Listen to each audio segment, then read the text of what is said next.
जिस हथियार को देखकर चीन और रूस दोनों की नींद उड़ चुकी है, वो अब अमेरिकी सेना का हिस्सा बन चुका है। नाम है B-21 रेडर, दुनिया का पहला और एकमात्र 6th जनरेशन स्टील्थ बॉम्बर। अमेरिकी वायुसेना ने हाल ही में इसका उड़ता हुआ वीडियो जारी किया और इसके साथ ही रक्षा जगत में खलबली मच गई।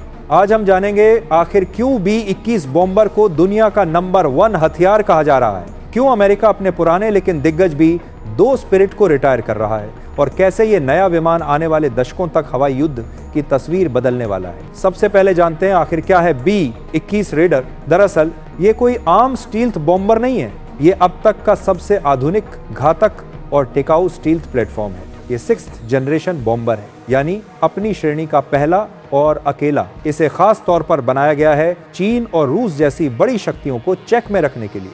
अमेरिका के पास पहले से ही लगभग 20 B-2 स्पिरिट बॉम्बर मौजूद हैं, लेकिन अब उन्हें धीरे धीरे रिटायर किया जा रहा है और उनकी जगह ले रहा है B-21 बॉम्बर। अब सवाल है, क्यों रिटायर हो रहा है B-2 स्पिरिट? दरअसल लोग पूछ रहे हैं कि जब B-2 स्पिरिट इतना शानदार है तो इसे हटाने की जरूरत क्या है? जवाब है कॉस्ट और मेंटेनेंस। B-2 स्पिरिट उड़ाने में सबसे बड़ी समस्या है इसकी स्टील्थ कोटिंग। एक बार उड़ान भरने के बाद इसकी कोटिंग इतनी डैमेज हो जाती है कि हर मिशन के बाद इसे पूरी तरह बदलना पड़ता है। इसका मतलब है कि सिर्फ एक बार उड़ाने के लिए अमेरिका को $1 से $2 मिलियन खर्च करने पड़ते हैं। नतीजा B-2 स्पिरिट भले ही घातक हो, लेकिन इसे रोजाना ऑपरेट करना बहुत महंगा है।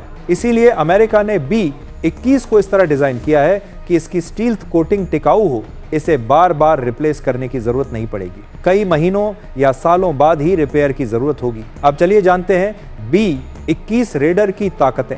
दरअसल B-21 केवल B-2 का विकल्प नहीं, बल्कि उससे कई गुना ज्यादा एडवांस है। इसकी कुछ खास खूबियां हैं। लो ऑपरेशन कॉस्ट B-2 की तुलना में B-21 को उड़ाना बेहद सस्ता है। स्टेल्थ मास्टर ये दुनिया का सबसे उच्च तकनीक वाला स्टेल्थ विमान है। इसे रडार पर पकड़ पाना लगभग नामुमकिन है। फ्लेक्सिबिलिटी इन वेपन, B-21 पारंपरिक हथियार भी ले जा सकता है और न्यूक्लियर पेलोड भी, यानी यह हर तरह के मिशन के लिए तैयार है। इसके साथ ही यह सिर्फ एक विमान नहीं, बल्कि फ्लाइंग कमांड सेंटर की तरह है। यह अन्य लड़ाकू विमानों, ड्रोन और ग्राउंड सिस्टम से लगातार डेटा शेयर कर सकता है। अब जानते हैं इसके सामने आते ही दुनिया पर क्या असर हुआ। दरअसल अमेरिका के इस कदम से दुनिया भर में चिंता का माहौल है। चीन की बात करें तो दक्षिण चीन सागर में अमेरिका की बढ़ती सक्रियता पहले ही उसके लिए सिरदर्द बनी हुई है। अब B-21 जैसे बॉम्बर के लगातार गश्त लगाने की संभावना ने चीन की टेंशन और बढ़ा दी है। रूस की बात करें तो उसका एयर डिफेंस सिस्टम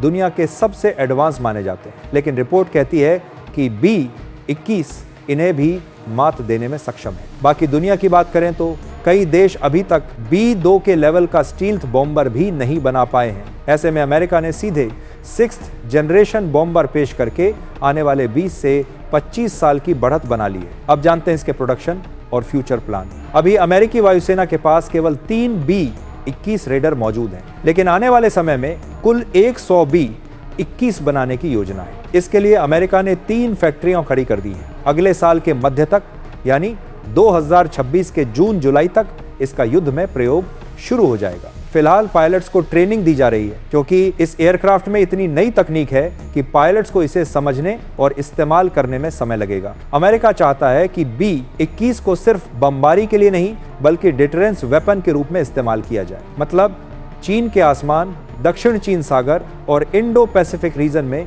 इसे लगातार उड़ाकर अपनी उपस्थिति दर्ज कराई जाए। जहां B-2 को बार बार उड़ाना महंगा पड़ता था, वहीं B-21 को आसानी से गश्त और शो ऑफ पावर के लिए इस्तेमाल किया जा सकेगा। नतीजा, जहां बाकी देश अभी भी अमेरिका के मौजूदा हथियारों के बराबर पहुंचने की कोशिश कर रहे हैं, वहीं अमेरिका पहले से ही 20 से 25 साल आगे की सोच रहा है। वो 6th जनरेशन सिस्टम्स पर काम कर रहा है। बाकी देशों के लिए ये सिर्फ कैचअप गेम रह जाएगा। खैर, यही है B-21 रेडर की कहानी। ये खबर सिर्फ एक नए विमान की नहीं, बल्कि आने वाले दशकों तक हवाई युद्ध की परिभाषा बदलने वाले हथियार की है। अब सवाल आपसे, क्या B-21 की एंट्री से दुनिया में शक्ति संतुलन अमेरिका के पक्ष में और ज्यादा झुक जाएगा, या फिर चीन और रूस जैसे देश जल्द ही इसका जवाब लाएंगे? आपका क्या कहना है?